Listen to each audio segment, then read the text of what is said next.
അപ്പോൾ എല്ലാവർക്കും നമസ്കാരം. അപ്പം നമ്മൾ കഴിഞ്ഞ ദിവസം പറഞ്ഞ പോലെ നമ്മൾ ഓടിൻ്റെ ഫ്രെയിം അടിച്ചു തുടങ്ങി കേട്ടോ. ഇതൊരു ചെറിയ പോർഷൻ മാത്രമേ ഉള്ളൂ. അപ്പം ഇവിടെ നമ്മൾ പൈപ്പിൻ്റെ ബോർഡർ തന്നെ കൊടുത്താണ് നമ്മൾ ചെയ്തേക്കണേ. ഏകദേശം ഒരു 14-12 നേരം ഓടുണ്ട് കേട്ടോ. അപ്പം ഈ സെറാമിക് തന്നെയാണ് നമുക്ക് വി ബോർഡിൻ്റെ കുറച്ച് സീലിംഗ് വർക്ക് കേട്ടോ. അപ്പം നമ്മൾ ഇവിടുന്ന് ഒരു 3 അടി നമ്മൾ തള്ളിയിട്ടുണ്ട്. ആ തള്ളീൻ്റെ അടി മൊത്തം നമുക്ക് വി ബോർഡ് കൊണ്ട് സീൽ ചെയ്യാൻ കേട്ടോ. പിന്നെ നമുക്ക് ഇവിടെ ഫ്രണ്ടിലൊരു പോലൊരു പോർഷൻ ഉണ്ടാകും. അപ്പം ആ പോർഷൻ നമുക്ക് ബാക്കിൽ നിന്ന് ഗ്ലാസും ഒരു ഒരടി വീതിക്കും ബോർഡർ കണക്ക് വി ബോർഡിൻ്റെ വർക്കുണ്ട് കേട്ടോ. അപ്പോൾ ആ പോളികാറിൻ്റെ ഫ്രണ്ടിൽ നമുക്ക് കുറച്ച് ഡിസൈൻ വർക്കും കാര്യങ്ങളൊക്കെ ഉണ്ട്. പിന്നെ കഴിഞ്ഞ ദിവസം ഇവിടെ ഒരു ചെറിയ അരപ്രൈസും കാര്യങ്ങളൊക്കെ ആയിരുന്നു ഇവിടെ.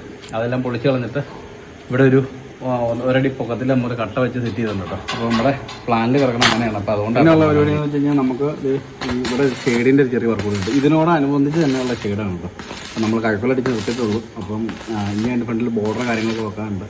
അപ്പം അതൊരു റിനോവേഷൻ്റെ ഭാഗമായിട്ട് ചെയ്യണമായതുകൊണ്ട് നമുക്ക് അതിൻ്റെ ഫ്രണ്ടിലൊരു ഷെയ്ഡും കൂടി ഉണ്ടല്ലോ. ഇതിനെ പറ്റി നമുക്കൊരു ഷെയ്ഡും കൂടെ ഉണ്ടെങ്കിൽ വീടിനുണ്ട്. നിലവിൽ ഒരു സൈഡ് അടിച്ച് ചേർത്തുള്ളൂ. ഇനി അപ്പുറം സൈഡും കൂടെ അടിക്കാനുണ്ട്. വീഡിയോ ഒക്കെ കണ്ടിട്ട് ഇഷ്ടപ്പെടുകയാണെങ്കിൽ ലൈക്ക് ചെയ്യുക, ഒന്ന് ഫോളോ ചെയ്യുക. അപ്പോൾ ഇതുകൂട്ട് വീഡിയോ കാര്യങ്ങളൊക്കെ ഇനി കാണണമെങ്കിൽ നിങ്ങൾ പേജ് ഒന്ന് ഫോളോ ചെയ്തിട്ടോ.